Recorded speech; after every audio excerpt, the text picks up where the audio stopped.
Assalamualaikum warahmatullahi wabarakatuh.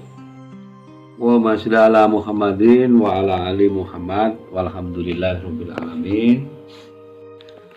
Hari ini pertemuan kelima ya. Judulnya adalah pengobatan dalam Islam. Yang pertama, prinsip dasar pengobatan dalam Islam. 1. Semua penyakit dan semua penyembuhan itu berasal dari Allah Subhanahu wa Ta'ala. Ini saya bawakan satu hadis ya, sebenarnya ya banyak. Ini cuma tak cantumkan satu. Likuli da'ing dawaun fa'idha asoba dawaun da'ah baro'a biidznillah azza wa jalla. Setiap penyakit pasti memiliki obat. Bila sebuah obat sesuai dengan penyakitnya, maka dia akan sembuh dengan seizin Allah Subhanahu wa Ta'ala. Ini prinsip ya. Artinya menjadi suatu value atau keyakinan kita bahwa hidup itu ada yang mengatur, bukan kok berjalan sendiri-sendiri sesuai dengan kemauan penyakit. Termasuk corona ini kan orang-orang itu banyak yang lupa bahwa corona itu kan ada yang nyuruh. Corona itu kan sedang bertugas. Corona itu dapat surat tugas dari Gusti Allah. Targetnya sudah jelas, dan kapan berakhirnya juga insya Allah sudah jelas di tugasnya itu. Jadi ada kisahnya kan, ada seorang wali yang dikasih hasab oleh Allah, bisa melihat hal-hal yang gaib dan hal-hal yang kecil. Ternyata semua penyakit itu ada pimpinannya, kepala divisinya, termasuk tikus, babi, celeng, hama-hama, belalang itu ternyata ada pimpinan besarnya. Mereka itu kok tidak liar karpe diewe, itu enggak.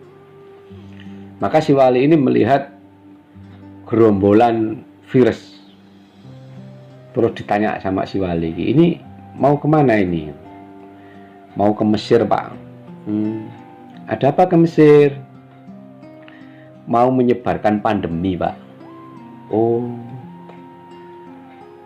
berapa tahun ya di sana nanti? Sesuai surat tugas, Pak, 2 tahun. Oh iya. Nanti korbannya berapa? 2000, Pak. 2000 orang ya? Iya, harus meninggal. Ya, sesuai surat tugas saya harus membawa nyawa 2000. Ya sudah, silakan bertugas. Maka si virus ini bertugas ke Mesir, dan di Mesir terjadi pandemi selama 2 tahun. Kebetulan setelah 2 tahun wali ini ketemu lagi. Ketemu itu artinya dipertemukan oleh Allah, bukan masalah kok dia tiba-tiba ketemu loh. Enggak ada sesuatu yang tidak disengaja oleh Allah, itu enggak ada. Akhirnya ketemu dia sama si corona. Loh, sudah 2 tahun toh? Oh iya Pak, sudah pulang ini? Iya sudah. Berapa korbannya? 10.000, Pak. Loh, katanya dulu you bilang 2000. 2000 itu kan sesuai esgas, Pak. Jadi mereka itu memang mati gara-gara kita. Kita menjadi sarana dicabut nyawanya mereka oleh Allah. Terus yang 8.000. Yang 8.000 itu adalah orang yang ketakutan, orang yang kecemasan, akhirnya sesek, Pak. Terus ilok mate. Kok luwih akeh? Nggak tahu. Yang jelas yang 2000 itu tanggung jawab saya sesuai surat tugas. Yang 8.000 itu tanggung jawab masing-masing, karena memang kematiannya bukan karena saya, karena sesek. Jadi sampai corona itu Anda mati bukan karena corona, bukan karena takdir, ya karena takdir juga, tetapi karena ketakutan yang tidak beralasan. Kesimpulannya adalah kita itu harus sudah punya prinsip bahwa penyakit penyembuhan itu dari Allah, sudah diatur. Jadi corona ini sudah waktunya turun. Kalau sudah waktunya turun, maka Allah punya tujuan besar. Tujuan yang harus diselesaikan oleh Allah. Misalnya manusia sudah memenuhi bumi, ya kudu dipateni supaya tidak sesak, supaya oksigennya tidak terlalu berat. Seperti tsunami Aceh, lo memang targetnya harus dibunuh biar bumi ini tetap berlangsung sampai lama. Itu target satu. Target yang kedua, bumi itu seperti komputer, harus di-refresh, disegarkan sesuai dengan falsafah masa rotasi bumi. Bulan Ramadan kemarin itu sebenarnya bumi itu berbenturan dengan asteroid yang ukurannya lebih besar daripada bumi. Allah itu punya cara sendiri bagaimana bumi itu tidak sampai berbenturan. Kebetulan ozon bumi itu tipis. Ozon itu tipis, sudah rusak.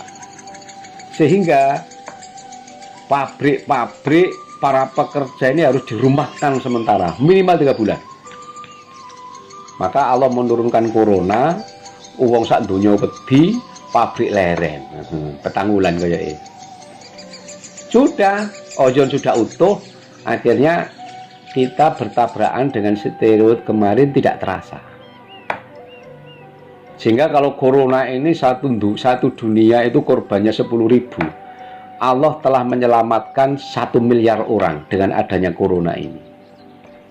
Jadi Gusti Allah ini dengan turunnya corona, misalnya wong mati 10.000 ya, tetapi di balik corona Allah menyelamatkan 10 miliar manusia di bumi.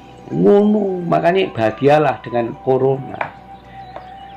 Corona itu sahabat kita, putusan Tuhan yang punya tujuan tertentu, yang ini hanya diketahui oleh orang-orang tertentu. Kalau saya ketemu ya saya salami, supaya Anda tidak terlalu takut kepada corona dan juga tidak terlalu menyalahkan corona. Corona itu kayak tentara, bekerja sesuai dengan surat tugas kok. Yang penting sekarang itu lakukan protokol kesehatan. Yang penting lagi jangan lupa agama. Protokol kesehatan itu adalah dohir, sementara protokol agama itu batin. Ada doa pandemi, ada doa apa itu dibaca. Lu kok tetap mati Pak? Ya takdiri ngono lho. Wis wayahe, jadi tidak usah dipikir teman-teman.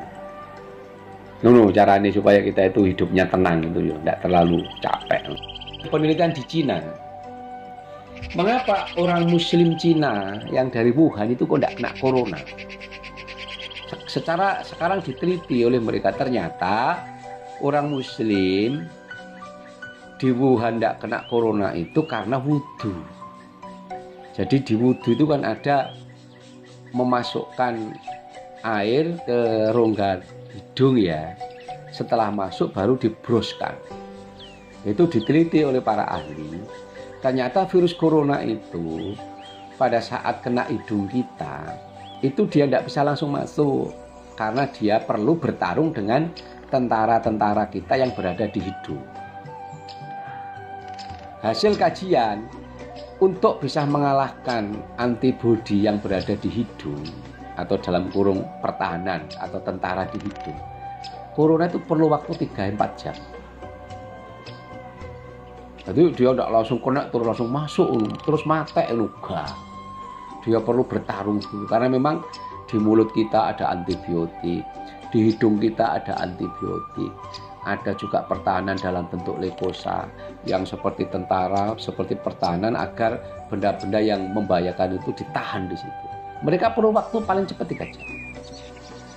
Kalau orang ini sering berwudu dengan posisi tadi ya, jadi air itu dimasukkan ke hidung agak dalam terus diserotkan itu ternyata bisa melontarkan corona yang sedang bertarung dengan bakteri dengan antibodi yang ada di hidung kita.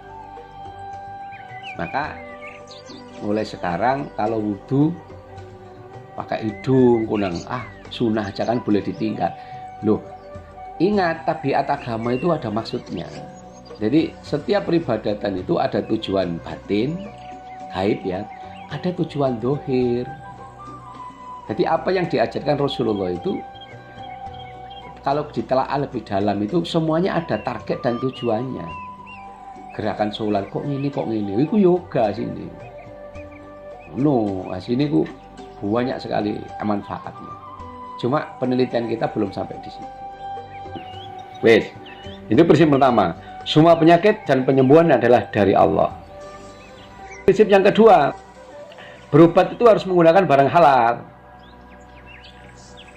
Barang haram itu sudah tidak ada di tuntunan agama Islam, murah enak.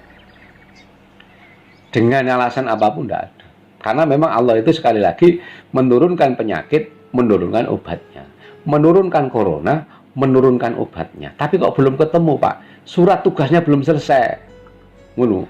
Ngunik surat tugasnya selesai. Engko ono dhewe obate. Kita tinggal tunggu waktu ini. Dan yang penting lagi, sing matek isih kurang. Ngunik wis cukup oksigennya gak sesek sak donya baru dihentikan. Itu cara Allah untuk menyelamatkan bumi. Kalau di Islam pengobatan itu ada yang bersumber dari Quran dan hadis, maka secara syar'i kita menyebut sebagai pengobatan nabawi. Nabawi itu artinya bersumber kepada Al-Quran dan hadis. Makanya di Quran itu ada madu, habatus saudah, ada jinten hitam, ada air yam-yam, ada ruqyah, itu berarti nabawiyah. Ada pengobatan secara medis, seperti kita ini para medis. Jadi kita mengobati pakai sekolah.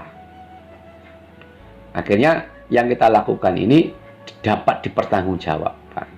Yang lain, dukun itu tidak bisa dipertanggungjawabkan. Masih mandi, tapi kan iya ta, nang psikologis hasilnya. Yang ketiga, pengobatan secara tradisional. Tradisional itu pemakaian jamu ya. Boleh Pak, boleh kalau sudah diteliti dan tidak menimbulkan kerusakan tubuh. Terus pengobatan yang haram itu apa? Yang menyimpang dari syar'i, sihir, dukun, jin, menggunakan komer. Jadi nek ngelu ngombe komer engko lak waras, haram. Arak atau minuman-minuman yang kita ngomong unik persentase ini saiki itu bisa menyembuhkan sakit kepala, tetap haram karena sumbernya barang haram. Prinsip yang ketiga, tidak menimbulkan madorot. Madorot itu adalah efek samping yang terlalu besar. Jadi kamu ngombe obat ini kepalamu sembuh, tapi kok 5 tahun 10 tahun ke depan kena kanker, kan ada yang begitu ya. Bedak itu ini yang cewek ya. Bedak itu kan ada yang merawat, ada yang menggerus. Jadi kalau bedaknya itu orang pakai bedak langsung putih, itu berarti menggerus. Nah, itu mudorotnya lebih tinggi. Karena apa? Sel pelapis pigmen di kulit itu sebenarnya kan sengaja dibikin oleh Allah di Indonesia, karena orang Indonesia itu berada di matahari yang banyak ultravioletnya. Sehingga kulit orang Indonesia itu yang betul ya, yang betul. Orang Indonesia itu kulitnya harus ada berpigmen. Ya, seperti kulit saya ini kan pigmen. Ada apanya? Ada coklatnya, itu pigmen. Itu lebih tebal. Karena pigmen ini sebenarnya diperuntukkan oleh Tuhan ultraviolet yang datanya dari matahari tidak sampai masuk ke pori-pori. Kalau itu kita gerus terus jadi putih, pigmennya hilang, Anda bekerja tidak di AC, Anda kena sinar matahari langsung, ini tidak sampai 10-15 tahun Anda akan kena kanker kulit. Oh, makanya jangan terlalu fokus ke bedak lah. Cari bedak yang agak mahal itu. Berikutnya, pengobatan tidak bersifat TBC, tahayul, bid'ah, kurafat. Maksudnya apa? Ya jelas dan akademisi. Yang belum akademisi berarti belum bisa dipertanggungjawabkan. Pak, tenaga dalam itu gimana? Boleh enggak? Diteliti. Kalau nanti sudah akademis, ya halal. Tapi kalau itu tidak akademis, tidak bisa diterangkan secara akal, dan tidak bisa diterangkan secara patofisiologi, berarti itu tahayul, kurafat. Maka itu tidak boleh. Tapi ini saya terapkan dalam rangka penelitian. Boleh, memang tujuannya untuk penelitian. Ngono ya. Yang kelima, selalu ikhtiar dan tawakal. Ikhtiar itu usaha. Tawakal itu memasrahkan diri kepada Tuhan. Jadi berobat itu hukumnya wajib. Kalau tidak punya uang, Pak, kan tidak wajib ain, kan wajib kifayah. Kalau tidak punya uang, Pak, gimana, Pak? Ya betah no, wong gak ada duit kok jangan berobat. Ngenteni pingsan kok ditolong wong. Oke, lanjut. Metode pengobatan para rasul. Ini kita masuk di para rasul ya. Di Quran ada beberapa rasul itu yang dikasih oleh Allah mukjizat untuk mengobati. Karena rasul ya kadang-kadang memang tidak bisa dinalar. Apakah haram? Kalau jelas rasul ya meskipun tidak bisa dinalar ya halal, wong itu dari Allah. Nabi Isa itu bisa mengobati buta dan kusta yang dibawa sejak lahir. Jadi sejak lahir buta ketemu Nabi Isa, disebul itu langsung bisa melihat. Nabi Musa itu sering menggunakan dedaunan untuk mengobati orang sakit gigi. Nabi Muhammad itu pengobatannya malah sangat sempurna. Satu, pencegahan ya. Jadi ternyata ibadah itu yo olahraga. Sholat itu ternyata olahraga. Jadi apa yang diajarkan Rasulullah itu kalau ditelaah lebih dalam itu semuanya ada target dan tujuannya. Gerakan sholat kok ini, itu yoga sini. No, sini ku banyak sekali manfaatnya. Cuma penelitian kita belum sampai di situ. 2. Puasa sunnah. Puasa sunnah itu mencegah kesehatan, menjaga. Perut kita itu kan sebenarnya slab ya. Bayangkan kalau slab ini kita istirahatkan Senin sampai Kamis. Ya papi. Selasa mangan, sakake Rebu mangan. Kamis istirahat sedino. Itu memperbaiki sistem yang ada di situ. Jumat mangan maksudnya tidak terkontrol. Sabtu mangan, terus Minggu mangan, Senin poso maneh. Istirahat lagi dia kurang lebih berapa jam itu? Hampir 12 jam itu. Jadi usus berhenti untuk melakukan aktivitas. Bayangkan apa tidak sehat? Engko sisa-sisa nih pas Ramadan poso saulan penuh. Ngopo kak? Sehat nemen. Kudune wong Islam yo gak loro. Ngono kudune secara teori kalau mengikuti sunnah Rasulullah. Tapi aku kok lorowan Pak. Ada sesuatu yang lain yang mungkin Allah kepingin membersihkan dosamu kan ngono asine. Jadi aku kok loro Pak wis salat. Yo kakek dosa.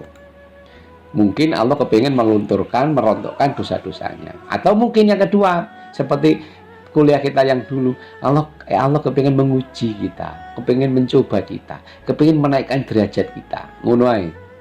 Menjaga kebersihan kesucian wis mau ya. Jadi wong Islam itu kudu bersih. Gak oleh kotor. Terus pola tata cara makan. Rasul mengajarkan sejak dulu, makanlah kalau sudah lapar, berhentilah makan sebelum kenyang. Itu wis hadis itu. Terus di dalam perut itu dibagi menjadi sepertiga air, sepertiga makanan, sepertiga udara. Jadi kewarken ora elek, kakek ngombe ora oleh. Yang betul sepertiga makanan, sepertiga minuman, sepertiga udara kosong. Ngono, makanya kita tidak boleh kenyang. Jadi berhentilah sebelum kenyang. Jadi rodok kenyang titik leren. Nah, iki sing kaya iki kanggo corona iki. Mencuci kedua tangan sebelum makan. Ini sudah diajarkan sejak 700 tahun yang lalu. Saiki diterapkan oleh orang-orang non-muslim sedunia. Mencuci tangan. Iki wis biyen wis dilakoni karo wong Islam. Makanya sekali lagi, seandainya umat Islam itu rutin menjaga wudhu, wudhunya benar, yo insya Allah tidak kena corona. Ditambah dengan berdoa. Kuratif, pengobatan. Kuratif itu artinya mengobati ya, orang sudah terkena penyakit. Ada yang namanya spiritual ilahiyah. Ini contohnya. Dan kami turunkan dari Al-Quran suatu yang menjadi penawar dan rahmat bagi orang-orang yang beriman. Maksudnya spiritual ruhiyah itu adalah pengobatan dengan batin. Ada ayat-ayat khusus di Al-Quran itu yang memang fungsinya untuk mengobati penyakit. 2. Ruqyah. Ruqyah itu banyak. Ada yang namanya nafats. Nafats itu membacakan ayat Al-Quran atau doa, kemudian ditiupkan pada kedua telapak tangan, kemudian diusapkan ke seluruh badan pasien yang sakit. Itu jenenge nafas. Ada alaf. Alaf itu artinya mengambil pasir, terus diusap dengan ludah, terus pakai doa, terus diletakkan di luka. Terus ada yang cukup meletakkan tangan pada anggota yang sakit, terus baca doa. Itu ya ada. Itu namanya ruqyah. Ada yang namanya wafak. Wafak itu ayat-ayat Al-Quran, asma Allah, doa, ditulis di air terus diminumkan. Apakah boleh Pak itu? Boleh, wong isinya ayat Allah.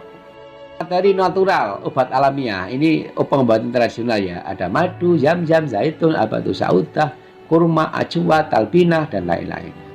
Terus ada terapi bekam. Di zaman Rasul itu sudah ada hijamah atau bekam. Tadi wong sing ngelu dibekam. Termasuk Rasulullah sendiri sering dibekam oleh sahabat. Terima kasih. Oke. Mudah-mudahan Allah memberikan berkah kefahaman, dan saya berdoa untuk Anda sekalian sukses selalu. Terima kasih. Assalamualaikum warahmatullahi wabarakatuh.